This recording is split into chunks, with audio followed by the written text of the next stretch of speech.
Hello, everyone. Welcome to Grid Live Wrap Up MotoGP Edition. We're going to be recapping the MotoGP Dutch DT race later tonight, NASCAR, and other races as well. And we are very excited. We have Julia joining us today, and of course, Joshua Birch. Joshua just finished British Touring Car Champion, and with big congratulations, 500 subscribers on YouTube. Big props to you. So we encourage everyone, be sure to follow Joshua, Julia. Their Twitter handles will be on their names as they're presenting their opinions and recaps of today's race. And we want to give a big special thank you to our Patreon subscribers, calling the show Mark and Robin. You all keep us on the air. You help us make it to the racetrack. We encourage everyone to invest in the Grid Network. And you could do that through Patreon, monthly contribution, or buy me a coffee. Very exciting time for the Grid Network and a very exciting race as we see a day in the life. Sensational race. This race, wow. Everything that all happened. The big one, I guess, Pecco Bagnaia takes his third win of 2022 and earned 25 valuable points with 9 races to go. But the big story has to be Fabio Quartararo and Aleix Espargaró. The two of them going out essentially early in the race. Entering turn 5, we saw Fabio Quartararo. He was running in third place, didn't have the great start. Aleix had a better start, and what happened? Cuatro on the inside, the bike slid out from underneath him, right into the path of Aleix. They both go into gravel. Aleix managed to keep the bike upright, kept it going. He lost valuable positions, rejoined the field in 15th place. Quartararo, though, eventually he got out into the pits. The team decided to keep him on the track, but then exiting turn 5, he was tossed off the bike. Looks like the back end of that bike was just coming around, and it just ruined his day. Quartararo, this was just a big mistake because at the end, according to Crash.net, he reported he made a rookie mistake. He was angry. He was showing signs of pain when he got off the bike, but of course, thankfully, he was up, walking away. Julia, starting with you. What happened to Fabio Quartararo today, and how concerning is this for his championship? What happened to him? I think it was just a normal mistake. He was really head over heels. He wanted too much than he should at the moment. I just think he wanted to do it really fast and rush after Pecco, but it was a really risky move. It kind of reminded me of a move of Marc Marquez last year at Silverstone when he ran the race for Jorge Martin, because he also attacks on the inside. His front just locked up. He went down and took Jorge with him. So it kind of reminded me of that. Of course, it was kind of a rocky mistake, but I don't think it's, of course, losing so many points. It's really concerning.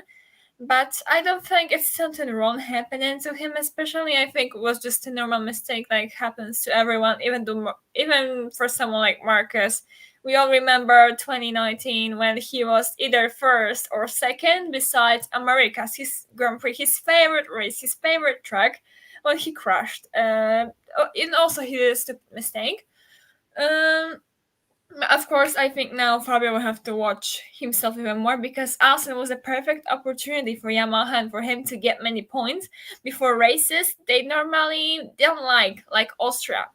Or Aragon wasn't very good for them last year. Of course, British Grand Prix is a kind of unknown because we can expect Aprilia having a great pace there, but Fabio won there last year. So generally, I think he just made a normal mistake. I'm happy to see Aleix that he could just catch up and did such a great show for us, and eventually finished so high, almost so close to the podium.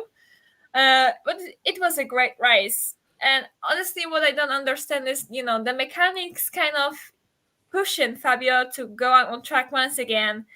And he crashed because we've seen that he didn't want to go. He thought it has no sense to go out on track again. He didn't feel this bike, and we see how it ended. He crashed again, and for a little moment, I was really worried that he's going to be seriously injured.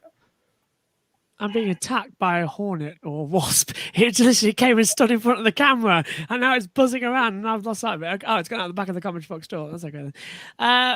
Yeah, sorry, a bit late. Just finishing the touring car show, but wonderful timing as ever. I still want glasses on as well, so I was commentating. Yeah, me and Megan were calling the race as well, and I agree everything with what you said as well there, Julia, as well, because it was a bit of a rookie mistake. The first accident against him and Aleix Espargaró, I don't know what he was thinking. Up the inside, that move was never going to go on. It's a tight hairpin as well. It's off camber. I don't know. It was a disappearing move. Aleix was already turning in. Megan made a great point saying as well that if Aleix had gone down at the same time as Fabio Quartararo, Aleix would have probably had a broken leg, because where it was, Quartararo came in and sliced him. So it was sort of, his leg would have been trapped, but the bike was falling the other way. So he would have had one leg trapped on the left on Quartararo's side, with the other spread out the other way. So he would have effectively done the splits, but in reverse. So it would have really messed him up. So Aleix Espargaró was a lucky guy today to keep that bike upright and through the gravel. Experience there, I think, as well. It was just a bit of a waste opportunity, but it's great for the title, because we've been waiting for Quartararo to make a mistake since he started running away with it. We're inside 21 points now as well. It was brilliant. Now, as I said last year as well, after Silverstone, I said on this program, if he makes these mistakes, the championship could be lost. What happened? He started making mistakes in the second half of the season. Bagnaia got more and more control. The only reason the championship ended so early was because Bagnaia made that mistake. It was going to go down, I think, to 18 points. And then Bagnaia crashed out, and it went over the limit of amount of points as well. I think it went over to something like 40 odd as Quartararo got up there. So the championship ended early last year because Bagnaia made the mistake after Quartararo's mistakes. This is a pattern we see happening. Fabio is good at the first half of the season. Think 2020. Dominant in the first half, bad in the second, allowed Joan Mir to take the title. Last season, had a more dominant start, kept control just about into the beginning half of the second of the season, then had more problems when Bagnaia started taking control. It's a pattern. He starts well, doesn't finish very good.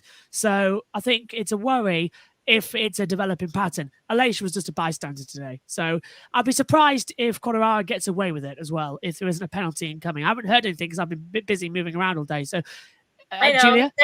there is a penalty for Fabio. It's a long lap penalty, which is kind of surprising because I gotta say, I've never seen a penalty before for a rider who, didn't cause a crash itself, because Alice just went into gravel, it came back, and this is another example of MotoGP a little stupid stewarding, because Taka was not penalized for Catalonia, then Jack was not penalized in Portugal, and now he's being penalized, I think, a little in advance for that.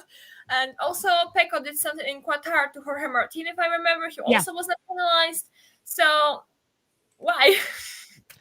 The Moto3 race as well this morning as well. Foggia got forced off by Munoz as well, and Foggia ended up going down for that, and nothing would happen to Munoz either. So it's a situation where they need to get a kick up the backside as well. I think the race control. If I was Dorna right now, I'd sack the race director, I'd sack the stewards, and I'd sack everybody, replace them, because they just seem to care more about the entertainment than the rider safety. And it's been a bit worrying the past couple of races, and one of these days someone's going to get seriously hurt, and the blame will lie solely at race control's door. It happened in Formula One. Japan at 2014, they started that race even though everyone said it should be cancelled, and look what happened with Jules Bianchi. Everything changed after that, and that we don't want that.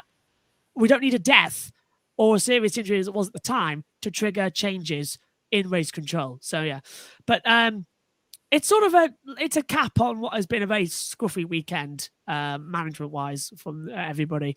But for the title, for Fabio, just wrapping up that point nicely and giving the show back to you, Joe, it's a worry if this is the start of a new pattern for him, which seems to be historically accurate.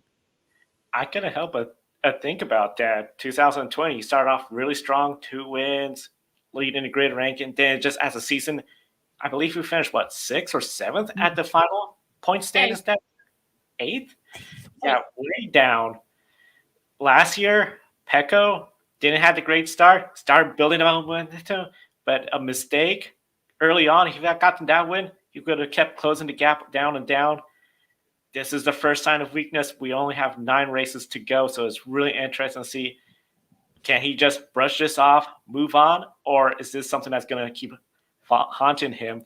One question in the chat room, did his front tire lose grip? I'm thinking that's about Quartararo. Was that just the front tire losing grip, making that a turn? And then Adam Lemery's, what a MotoGP race. Bring the rest of 2022. This is going to be a very fun season. MotoGP, I think, has some of the best races, including, I know we'll probably talk about a little bit later, Aleix's last lap pass, because Aleix, he fell to 15th place because of that contact. Was way in the back, and he had a fast bike, and he proved it. He demonstrated what that Aprilia can do.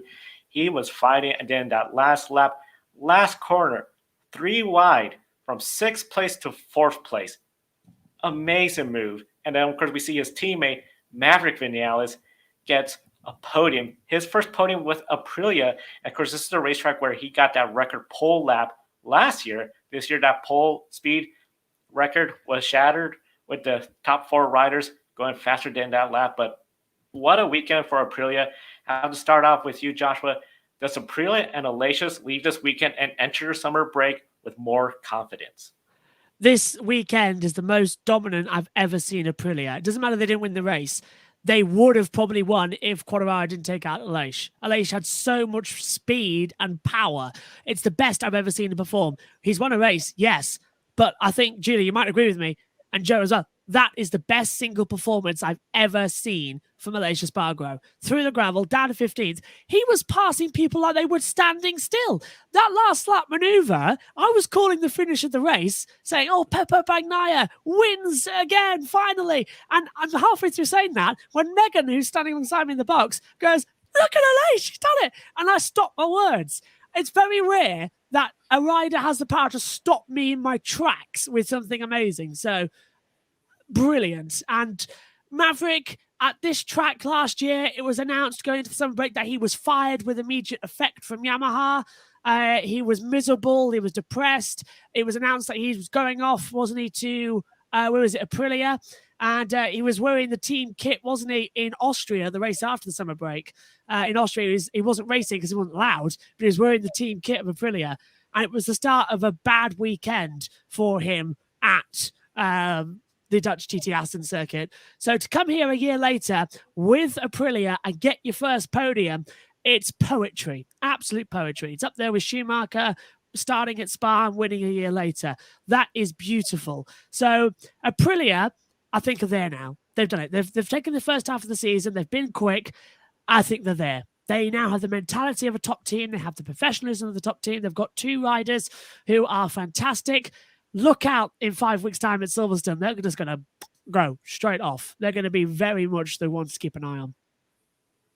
I adore Aprilia's performance this season. It is absolutely astonishing considering how Aprilia was doing for the past years and how Aleix Espargaró couldn't get his win. And I completely agree with Josh on everything he said. And honestly, today I was thinking this is one of the reasons we should have a rider of the day, because Aleix would win in tracks, you know. He was just amazing. It was the greatest performance of him I think we've ever seen. Even his win, his first podium, they were not it. This one the greatest performance I've seen. And just like Joshua, I just stopped in my tracks when I saw him overtaken. I was writing a report in Polish, an article as always, and I literally stopped writing, and I was just looking like, what did he do? What just happened? Because I couldn't believe my eyes. It was just incredible, and I think Aprilia is in a place to fight for even this championship. They both doing great. Even with Maverick, this first half of the season, he was not doing perfectly well. I really hope that this race is gonna be this mark that will say that now he's going to do almost as good as Aleix, and we're gonna see him on a really highest level. And the team principal have been saying at the beginning of the season that Silverstone is gonna be the best race for them, and from then on they should be doing great. They've been doing amazing even before it, so I just can't wait for Silverstone. And as I think all of us remember, Aleix got his first podium with Aprilia on Silverstone last year, which was really exciting. Everyone was so excited for him, and I just can't wait to see it. And I love seeing Aprilia in a good condition. It also shows how concession was really important in MotoGP for them to develop this bike to this moment that they are seriously one of the greatest bikes in on the grid. They can compete with Ducati. They can compete with Quartararo. And Aleix is also in the perfect place to fight for the highest results. He is still in the game for the championship. So honestly, I think they can be very confident of what they can do in the second part of the season. And this is going to be so exciting. Get me to the Silverstone. I'm trying so hard. I've got 3 more weeks and I need to get there. I really hope it comes through. Silverstone's going to be a lot of fun. Great points you brought up, Julia. Julia, one question from the chat room.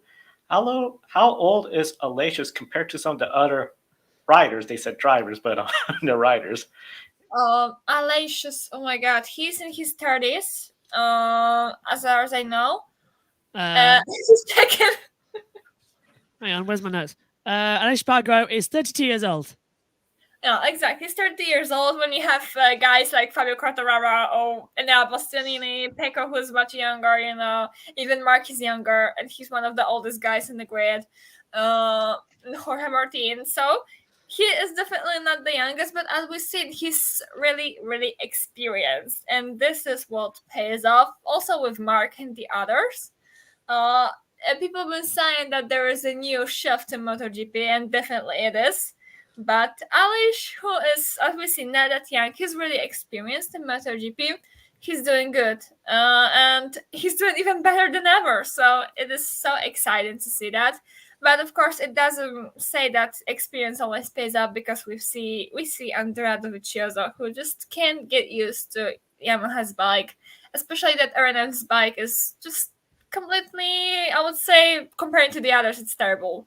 So it's kind of sad to see such a good rider in the past, doing so bad. But we see now Aleix, who had some problems sometimes, had some pole position with Suzuki and the rest. Now he's just literally one of the biggest Fabios and Pecco's rivals for the championship. Give us some context. Andrea Dovizioso is 36 years old. Johann Zarco is 31. Stefan Bradl is 32. Takaki Nakagami is 30. We're going down. Aleix Espargaró 32. 31 is Pol Espargaro, and that's the only riders in their 30s. Yeah, and some of them are like Stefan Bradl, they're replacing, or there are some comebacks, Yeah. They are not up in the front, I mean, I remember my shock when I found out that Taka Nakagami is 30 years old, because he does not look like he's 30 years old. I'm sorry. I want his jeans. That's all I want. I'm looking. I've been out in the sun today, and I'm already getting a bit wrinkled at the top here as well. So need it. And I've got a lot of sunburn. I'm not sure. Can the camera pick that up? I've got a bit of sunburn on my arm. I think we all must get some Japanese skincare. Yeah. Oh, some of the best in the world. I'm glad we've got our own show, actually, because a little bit of a deviant here. But my sister went to Japan in Tokyo, and on the way back, she brought back some of this wonderful skincare cream as well. And I actually can't find it anymore, but it was wonderful because I suffer with a bit of eczema on my hands as well. Cleared it right up. Chlorine also does it as well, so because it removes the bacteria. So if you have any tips for eczema sufferers out there, the Japanese hand cream was fantastic, and go to your local swimming pool, because the chlorine cleans out all the bacteria and it heals up faster if you use your cream. Interesting note. And Japan. Medical show. I'll be the MotoGP doctors. I can pass your fit for concussions and that lot. I'll be fine. And you're gonna do it better than it's going now. Yeah, I'll do what Sid Watkins used to do, go up and punch them in the stomach as well if they've had appendix, and say, does that hurt? No, you're fine. Follow me finger. Am I up and down? No. I'll be a better doctor than they can. Anyway, yeah, do 20 palms up, and then we're going to see if you are fit. Yeah, such a ridiculous. Get the concussion rule sorted out as well. Anyway, back to you, Joe. Yeah, I mean, Japan, as I was going to say, that's going to be one of the stops with the 9 remaining stops. And for Fabio Quartararo, entering this 5-week break, he has a 21-point lead over essentially second place Aleix, who we've been talking about. Zarco is third, 58 points behind, and then Bagnaia in fourth, up 2 spots, 66 points behind, and 67 points behind is essentially Bastianini, the first rider to win 3 races this year. 9 remaining races. Now, of course, the MotoGP standings works 25 points per to win, and the top 15 scores points. So it's different than what the FIA used, where the top 10. Second place scores 20 points. So there's only a 5-point difference. So the road to the championship is still very much favors Quartararo if he finishes the races and score points. He has 15 positions to do that. Don't get a DNF. He's in solid shape. If Bagnaia or Bastianini were to win every race, but Cuatro finished second in every race, Cuatro will still be the champion just because we're getting down to that point. The DNFs, though, and the inconsistency, though, will not help out Cuatro. And consistency of scoring points for the remaining 9 rounds will be very important. Julia, after today's, how many riders do you see being legitimate championship contenders? I mean, there are still so many riders, with this mathematical chance. But right now, like for me, I see this 4 that is, in the highest places in the championship. Where there are Fabio Quartararo, Aleix Espargaró, João Zarco, and Pecco Bagnaia. Because I think they are looking the strongest right now. I mean, of course, Zarco really underperformed today from what I expected for him. I thought he's gonna be really next to Jorge Martin, and of course we know Jorge didn't do that well as we could have expected after qualifying because he's still struggling with this arm after the surgery. But I think Zarco still has some pace. He can hold it off, maybe onto the podium. But I think this Quartararo, Aleix Espargaró, and Pecco Bagnaia are really the legitimate right now favorites for the champions because they have the pace. Besides Cuatro, they have a bike because Cuatro is just exceptional in here. And I think they all seem quite confident and they know that they can do it and they are ready to do it. And we just have to see, I think as always in sport, who will make more mistakes, whose bike will perform better at the European part of the season after the summer break, or who's going to do better in the Asian part of the season and then Australia. I'm just really excited to see it. I think those 3 and maybe plus Zarco, we can't be sure how he's gonna perform in the upcoming races. They are the first one who comes to mind. Of course, we have to consider the ones who are also kind of close because MotoGP is totally unpredictable. Like even in 2020 when you had Fabio just doing amazing, everyone was like, oh, this guy is gonna be a champion. This guy is gonna be a champion in this team, in the satellite team. And then it just all went down, and we had totally unimaginable. We had Joan Mir becoming the world champion. So this sport is so unpredictable that I'm always thinking like, I'm always saying something, and I think like, okay, 3 days and it's gonna change. But I think those 3 are not the highest, and in the first part of the season they were showing the greatest pace. That bee's back. Anyway, yeah, I completely agree with you, Julia, actually, but to be different, because we've got to have a different panel show, I'll go, it's just 2. I did think it, but I think realistically, it's just 2. Not really, Julia's right. Anyway, it's a 4-way fight, but there's 2 people that we've got to keep our eye on. That's Fabio Quartararo and Aleix Espargaró. They are clearly the 2 who throughout the season as well have had the better run of the point scoring positions, have been constant as well. This is the first blip we've seen. I think, if I was right, umbrellas everywhere. Hang on, where's my notes? There they are on my desk. I'm just going to drop that umbrella. Sorry if you had a clasher. Looking at my points coming in here, I'm all unorganized because I would have had everything out, but I've just finished the touring cars.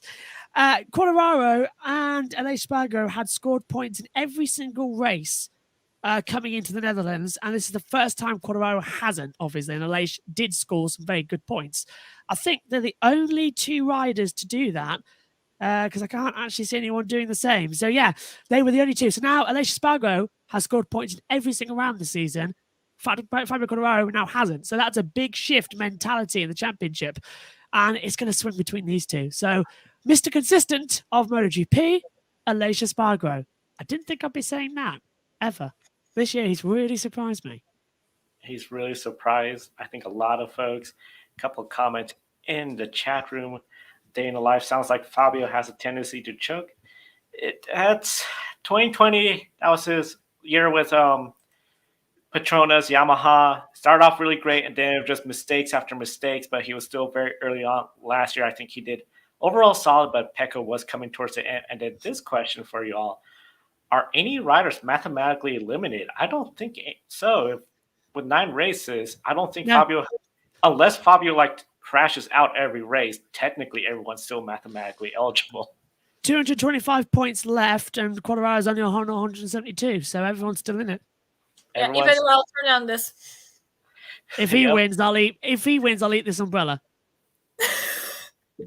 I honestly, I gotta say, I'm really kind of, I'm sorry for him because he's been dragged to MotoGP when he didn't want to, because he wanted to stay in Moto2. He was dragged by force because Yamaha was kind of, saying to KTM that they are planning on stealing him. And Pete Beira was just like, we gotta push him, and he didn't want to. I heard that he did it for his brother because then he got a deal with KTM and Moto3. And now there's a chance they're gonna kick him off because he's not performing. So I'm really sorry for him right now. Yeah, it's tough break for him.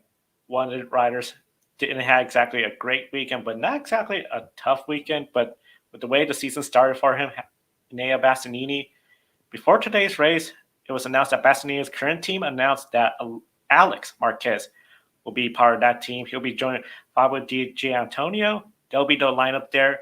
So many are speculating this paves the way for Rins to essentially go to the LCR Honda team. One of the big movers, of course, that means Bastianini. Where is he moving? Well, we know he's signed with Ducati, but many are speculating, will he be with the factory team or the Pramac team? Joshua, starting with you, where do you see Bastianini in 2023? It's quite funny, actually, because me and Julia were texting and saying about how Alex Marquez probably wouldn't stay at LCR. And I think it was you, Julia, who said about it'd be a whole new lineup as well. Because I was going on about Nakagami has underperformed. You said about Alex Marquez. And you were right. Well done. I didn't expect him to go up to a Ducati, though. That's quite a shift in terms of everything as well going forward. So I've got a feeling that we're going to see Bastianini go to the factory team replacing Jack Miller. I think what Bagnaia did this weekend was sort of like a job security thing. He's now said to Yamaha, said to Ducati, look, I can still win races. I can get pole. I don't throw it away all the time. Jack Miller looked like he was riding through his career out there today. He was doing some very dangerous moves and into the chicane and slipping past people. So it looked like they were told, look, one of you is going.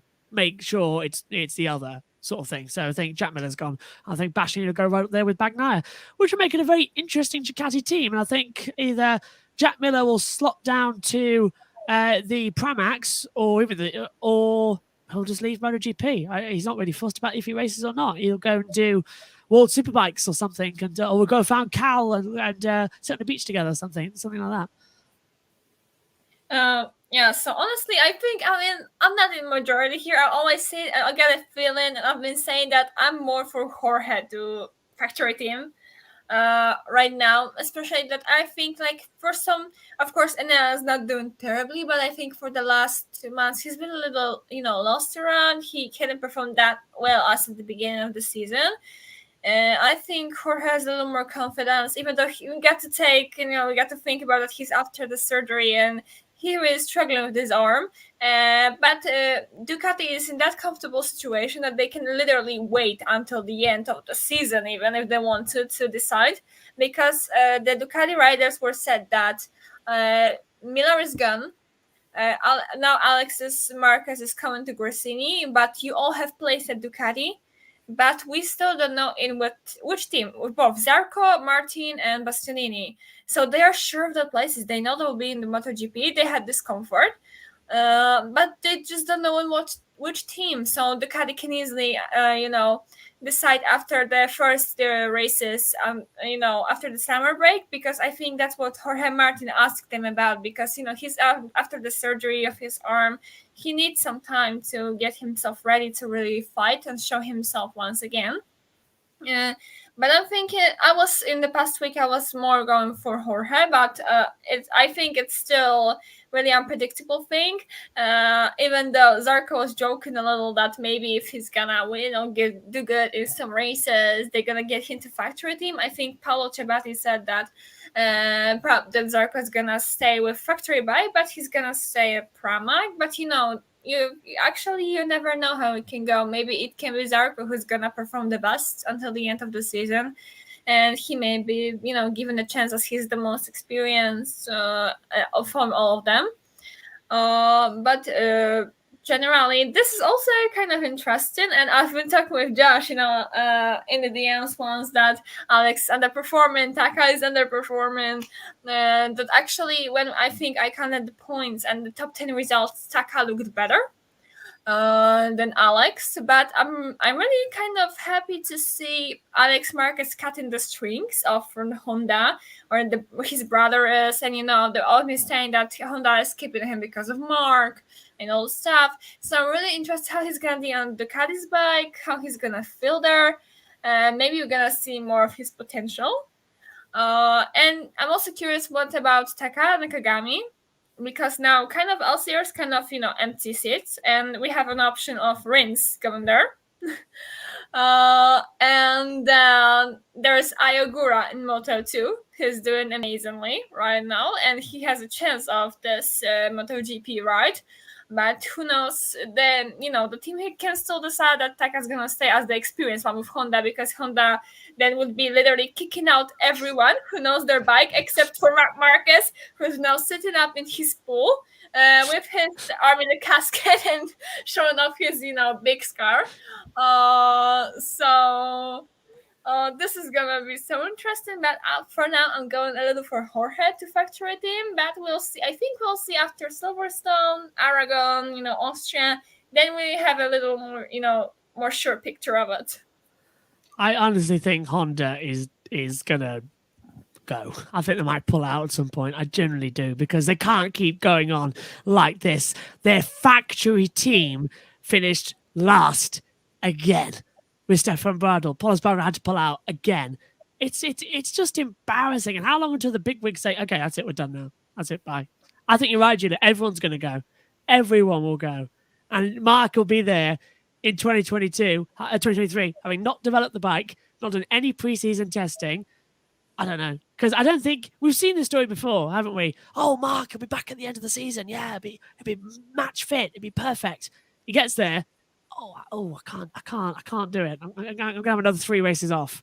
It's literally like, if he was in the UK, I would say he's living off benefits a lot more, because he's just, I don't get it. How many more problems can you have? And how many of them were self-inflicted?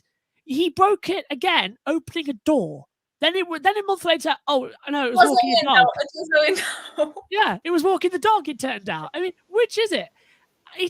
He worries me so much, Mark, because I think that crash scared him.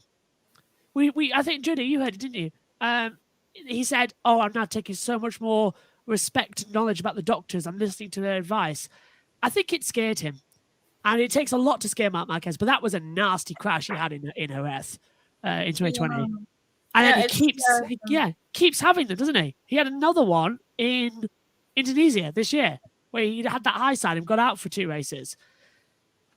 He's getting injured too much. It's like he's trying to run before he can walk. I would personally not come back until 2024. I'd take another whole year out. Get your physio up, get everything sorted, because it's different. It's different riding a bike, obviously, when you're racing a car. I would say bikes are definitely more physical. So take off the rest of the season, take off 2023, and get yourself match fit. Develop a good bike with Honda throughout 2023. Get in a teammate that knows it and can race with you. Get in some rider support as well. Get old riders back. Casey Stoner, Jorge Lorenzo, get them back in. Get them on the driver coaching. Get a good test unit around. Because fair dues, Stefan Bradl, he is getting on a bit. And he's even admitted himself, I'm not quite there anymore. So get in a rider who can do good testings. Get that bike back up there. And don't design it around one rider. Because as we've seen, that one rider gets injured, your whole thing, you're just wasting your money, wasting everything. It's heartbreaking. And honestly, if they don't do that, I see Honda leaving soon. That's what I'm thinking, but I also think that sorry, John. I think that Mark is not gonna do it because he once said what he's afraid of. Of course, he's mentally tired. He's so mentally tired of all this. Because I can't believe how much bad luck one person had in the last few years, that he was so great, and now of course he's struggling because he has a physical pain, mental pain, and I think he's not gonna sit a year out because the bikes are changing a lot, and he's afraid if he's gonna sit 2023, on his couch, he won't be able to go back again as he did after his first surgeries and everything. So I think he wants to be back soon. But I'm really to say that I really admire him for all this motivation to keep going and, to go in for another surgery, even if it's risky and, it means sitting another season. I think I remember how I talked to him in Austria last year, and he's been saying that, the one thing that would keeping him going is that he's just got to believe that he can do it. Because if he's not gonna believe, no one's gonna, convince him that he can do it. That he can still win. I think I'm still impressed how he managed to win these races in 2021 and have a quite good pace at the beginning of the season. I was thinking damn, this fit guys can do it, and it's a new bike. It's not the bike literally built for Mark. It was new. It was something that was supposed to fit Paul and his technique of braking. And now it was still Mark who was doing the best on this bike and was managed to at least pull some results. So honestly, I think we're gonna see him next year with maybe a whole new Honda squad.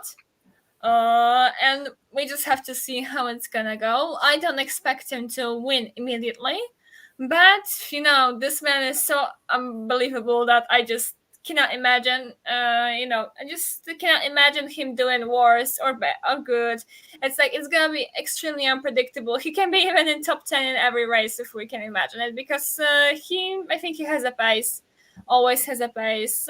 We just have to find out, but I don't think he's gonna pull out, and I don't think he's gonna give up until his health will be really in the way that he can walk around like Casey, who started to fall for chronic illness. Yeah, and with that, a couple of questions from the chat room. Is Honda putting too much on Marquez and any development riders? And because we've seen this before, like F1, other sports, there's the one lead driver, the cars design around it, like Max Verstappen. Other teammates come in, they struggle. There has to be some compromise. Is Honda doing enough to suit any other riders, or is there still just too reliant on Marc Marquez? Ladies first. Okay. I think they're trying. I think they took the risk this season to build a really different bike to what we've seen past years. That's what we see. I've seen comments before the season during testing how Mark is not gonna perform, how he's gonna have a hard time for few first months, and it kind of would say. And then in the first race, both Mark and Paul had a pace. Paul stood on the podium, and then Paul, who was just ecstatic with this bike during testing, how he can brake like he likes, how he can do much more, started to fall behind, and now he's saying that he can't do anything with this bike.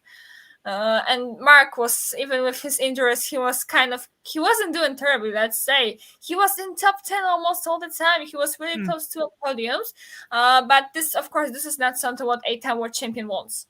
That's why he is still trying with these surgeries and everything. I think it's the different situation when Mark is really willing to test, he says that he can take it on him and he can try it and test it when, of course, before the surgery.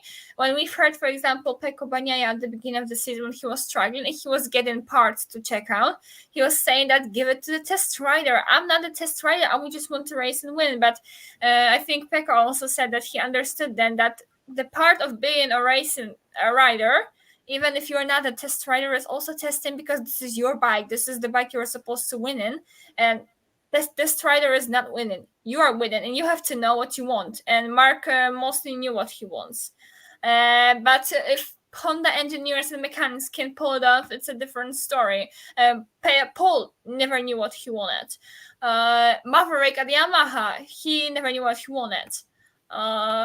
So I think they need this testing and need to tune this parts, to develop this bike, because then it's gonna be complete strategy, and then now Honda is gonna get a concession, or they're gonna literally focus on super bikes when they're going good. Sorry about that. Yeah, I completely agree with you, Julia, as well as it comes through. And I think Honda, as you say, they have tried this year to develop a new bike. And I remember Qatar, you brought that back into my mind now, actually. Polled and Mark was so quick and so fast. And we thought, oh, God, this could actually be a proper season. And then Mark had his crash in Indonesia, missed the following races. And we were like, here we go again. Pole now is injured and he's slipping back. And the LCRs are nowhere half the time. Nakagami keeps on crashing. Alex Marquez is there or thereabouts making some good performance, but the bike isn't his. He doesn't feel like it. Set up with 3 of the riders before him. It needs to be a complete overhaul. And frankly, I think Honda had the opportunity this year to bring in a new upgraded engine they so desperately needed. It was kind of worked, but we haven't seen enough of them up the front yet. I mean, what was it? Last time out, we had the first time they hadn't scored points since 1997 or something like that. That's insane. Over 200 Grand Prix, 300 Grand Prix, actually. A difference. And it's ridiculous. It really is. They need to get a grip on this quickly. And I think they've got 5 weeks now with the cancellation of the Finnish Grand Prix. They've got time now to get themselves in a position to attack in the second half of the season, not for the title, not for anything like that, it's already gone, but for glory and a bit of motivation. I would say they need to win, or the next 9 races, they need to win 3 of them. That's how much they need to win 3, or at least be on the podium in 4 or 5. They need to be up there and have good motivation. But certainly I'll be targeting wins. And with Paul Espargaro, we know what he can do. He's got 5 weeks to recover, get him on that bike, and good. And frankly, sack Stefan Bradl. I don't know why they keep him. And he's had more race experience.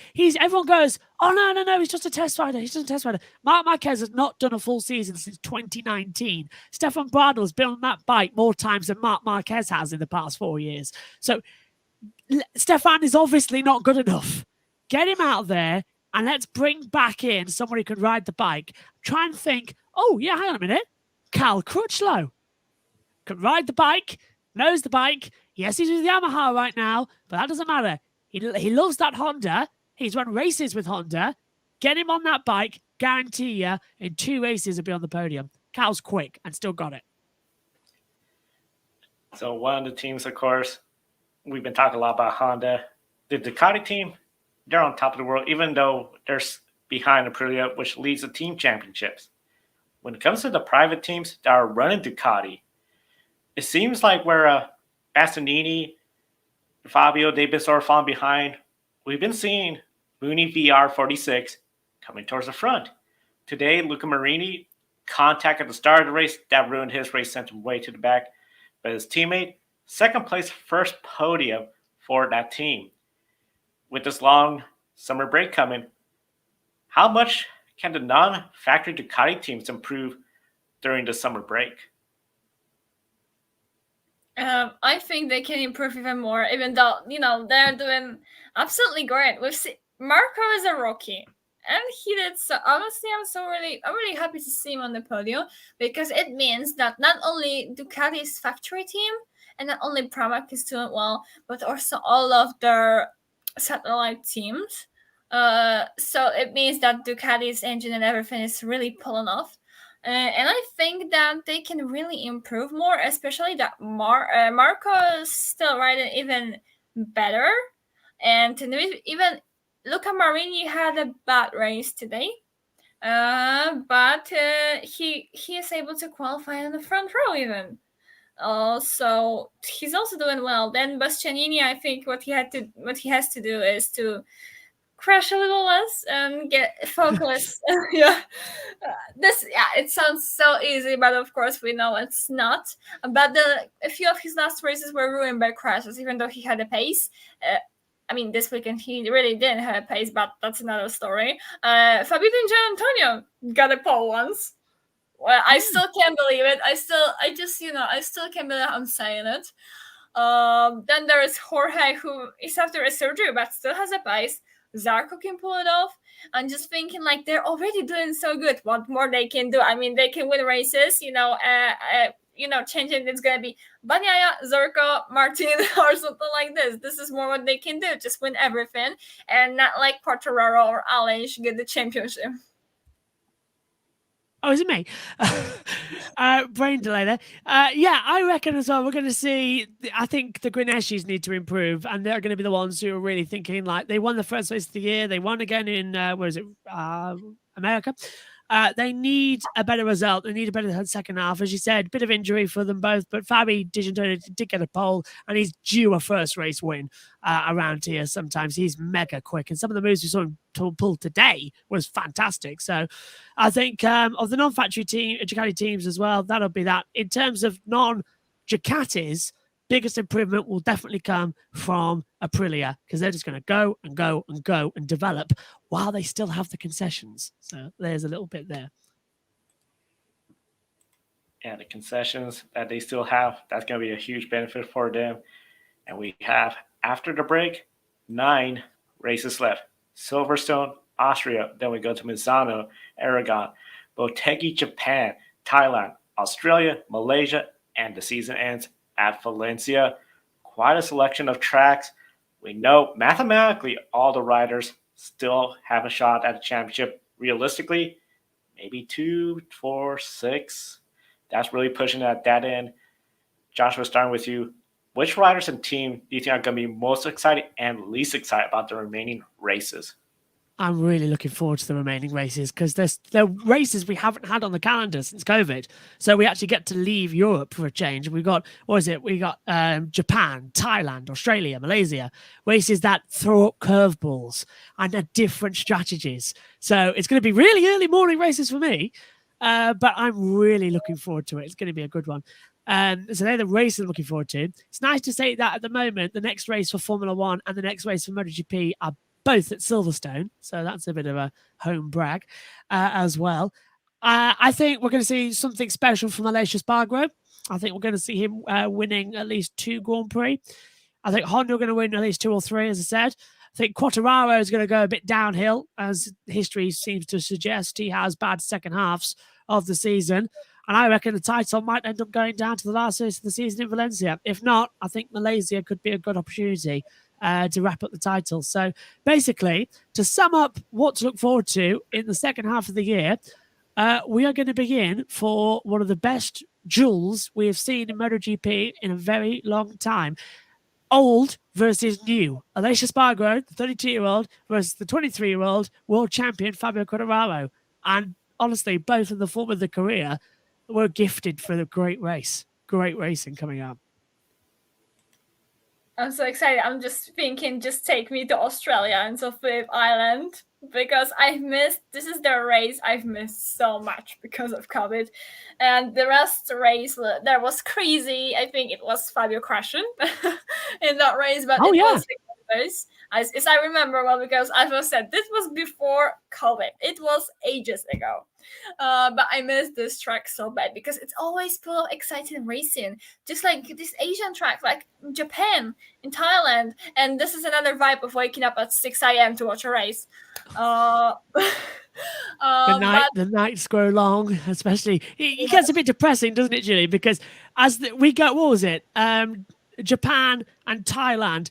It's still light when you go and wake up in the morning, but then you get to Australia and Malaysia, and the times have changed. So it gets darker and darker as it goes on. So it feels like you're literally being dragged into hell because you've been woken up as earlier and earlier and earlier. But it's great. Oh, this is gonna be a marathon, but I just missed it. I haven't got it for 2 years, so I'm just gonna pull it. And for, as you said, for Silverstone, I expect Aleix to do good. And honestly, I think Fabio, but I'm not sure how Yamaha's bike is gonna perform in Silverstone. If it's gonna be like last year or not, we'll have to find out. But I expect a lot from Aprilia, Aleix, and Maverick, because Maverick is now it's really pulled up from Aprilia. He really understands it more. He showed his pacer. I expect more from him. When it's about Austria, it's hard for me to say because 2020 was awful for Fabio in Austria. All these brake failures and stuff. Then last year he was on the podium in the first round. He was 7th in the second round, so not that bad. But I don't expect him to win there. Aragon, I see Ducati. I see Ducati doing strong in this part of the season, just like last year. So Quartararo, if he wants to win a championship, but also Aleix, they need to watch out for Pecco in these races. And I agree with you on the final. I think we can see the final in Malaysia or in Valencia. If maybe, who knows? I see it also if someone's gonna really be faster in the second part and pull off. I see maybe the title finishing in Australia, but this is like maybe or maybe not. We'll have to see.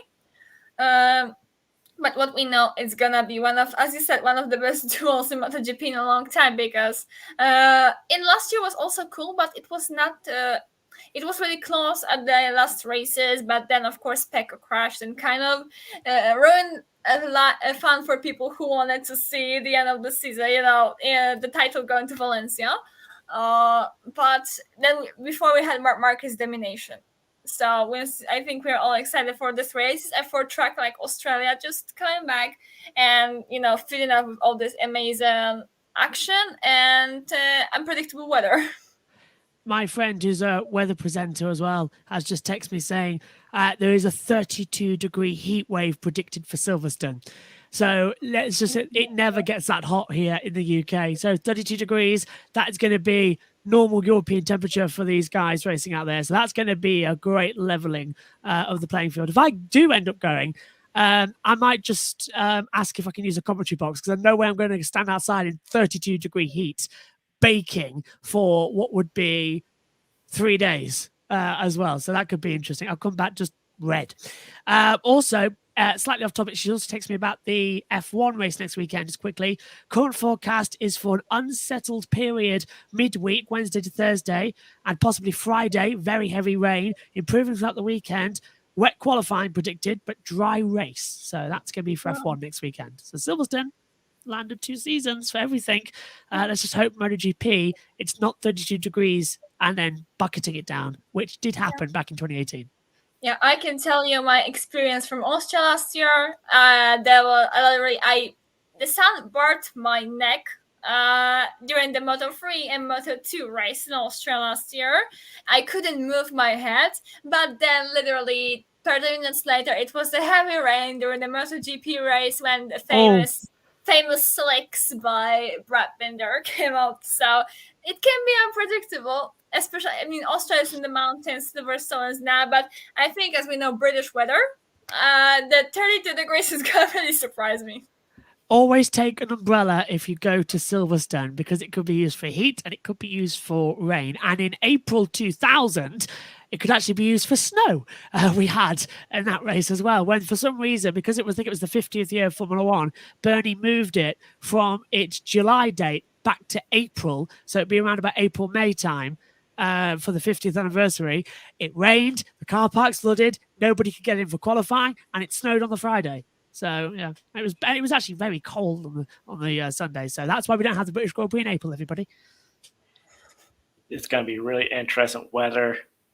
32 degrees, that's about 89, 90 degrees Fahrenheit. Of course, that's what we're having right now here in Portland. NASCAR, of course, we're going to do that wrap-up show later. They were in triple digits, but now it's cooled off a little bit there. So a lot going on. We'll be right back with Julia and Josh for the shining moment towards the end of the program. A quick recap of World Rally Championship. The 2022 World Rally Championship season is already coming down towards the second half of the season, and Kali Rovanpera is getting closer and closer to his first World Rally Championship title. He won the Rally Safari Kenya, leading a Toyota 1, 2, 3, 4, totally dominating, while Hyundai was struggling. Craig Breen, early crash, was out of it. Kali Rovanpera has won 4 of the last 6 races, including 3 in a row. He is looking really strong as they approach the Rally Estonia, which is July 14th through the 17th. Currently, right now, he was 3rd in the grid ranking. However, with Fabio Quartararo crashing out, he's most likely going to be up to 2nd place. Hyundai, they're going to try to recoup after a lousy weekend. Oitonic, he was up there, but then a power steering issue took him out of today's contention. Thierry Neuville struggled, including hitting that tree, and Oliver Solberg struggling with visibility issues all weekend long. Rovanpera in the top 10 of the grid ranking, most likely 2nd. Then we're going to have a full grid ranking on our wrap-up show later tonight to recap the NASCAR Cup Series race. We're just if it goes ahead. If it goes ahead, because there is rain in the forecast there. It doesn't look that pretty, but no longer triple-digit temperatures of 110 degrees outside. Inside the cars, that's going to be 130, 140, really brutal. But now it's time for our grid one shiny moment where we encourage everyone in the chat room share their favorite moment from the race weekend. Julia, starting with you, what was your favorite moment from the race weekend? I'm not gonna be original. Everyone expected this. It's gonna be Aleix Espargaró's overtake on the last chicane. Honestly, I literally gasped. I was thinking, like, what just happened? And I was saying that I could literally tattoo this move on my forehead because it was so great. It was just amazing. I think we know what's next up at Silverstone then. Yeah, I think honestly there were really good moments in this year's Assen TT, but no one can beat Aleix's run and Aleix's overtake today. Dave Livesey, that was a beautiful move. Bravo. I agree with Julia, by the way. That's my one shining moment as well. His entire fight back today was fantastic. And honestly, a rider of the day for me. The one that I know there's not an official one, but me and Megan always say, "Here's your rider of the day," sort of thing. And it is definitely Aleix Espargaró. And I feel sorry for Pecco Bagnaia because he did a Grand Slam, but it's really, come on, it's the Aprilia. They're in the form of their lives right now, those guys, and just come on, give us a title. And also, how do I do a rain dance? Where's that one from the woman from Indonesia? I need to do it in reverse because I'd like a rain to cancel the NASCAR race so that I don't have to call it solo later on USON. I can call it with the team tomorrow. So I need to go and organise flooding the track. Where is Dale Earnhardt Jr.? That's what I need. I can organize it. My cousin's fiance is Indonesian, and he's been laughing at me when I was posting this photo in Indonesia. He's been saying that this is literally what happens every day, and he can pull it off for me if I want to. Do it, please. Do it. Yeah, get him to do a rain dance. I need this race not to happen. Also, it's 10 p.m., so it'll go to like 1 or 2 a.m., so I need to go to bed by. So, yeah, just cancel it. That will be brutal. My shining moment, it's going to actually go to something that occurred after the race, and that was when Fabio Quartararo went to Aleix, just said, "Hey, sorry I ruined your race." The two did embrace. They smiled. They're probably, now that they're post-race, could talk about it because I'm so used to now NASCAR. That would totally be two drivers punching each other, arguing. The drama, yeah, it gets people talking. We saw it last year, especially with Max versus Lewis, where the sportsmanship is sort of takes that back seat for the drama. But to see these two just say, "Hey, my bad, I took you out." Alicia with a smile. They just hug, embrace. There was even a story that Alicia's plane had an issue, so Fabio helped him get there. Oh, that was really sportsmanship, and I think we could use always more of that. And that was just my shining moment because, especially with American sports, NASCAR is just known for always have at it. It was just, for me, a nice break, good thing of fresh air. And we encourage everyone, be sure to visit public.com, our sponsor. Use our referral code GRIDNET. Get $5 in free stock to visit stock market social media page. And be sure to visit our social media page as well. We're on TikTok, Twitter, Twitch, Instagram, YouTube, right here. Be sure to subscribe. And LinkedIn, where we're also streaming, and we encourage people, if you want to be part of the Grid Network, visit our LinkedIn page and send us a message. Or you could do a Patreon, calling the show Mark and Robin. They invest in the Grid Network each and every month, keeping us on the air. You can do Buy Me a Coffee, where you do a one-time contribution, have your name added to the list as well. Later tonight, assuming the NASCAR race goes through, we will have Grid Life Wrap-Up with Adam, Ben, and Kobe. Monday, Grid Life Encore. Wednesday, Grid Tonight. Thursday, Women in Motorsports. And we do this all over again next Saturday. It's going to be a lot of fun the next weekend. For Julia and Josh, I'm Joe. Thank you for watching today's program. We'll see you next time. Enjoy the races. Don't be an anonymous investor. Join the stock market social media platform, public.com. Invest any amount of money and share with friends and new friends. Discover new opportunities, such as new companies and potential business partners, and useful tools for beginners, and share your experience with friends on public.com. Link in the video description gets you $5 for being a Grid Network viewer. Use the referral code GridNet for your free $5 to invest. Start investing and networking on public.com.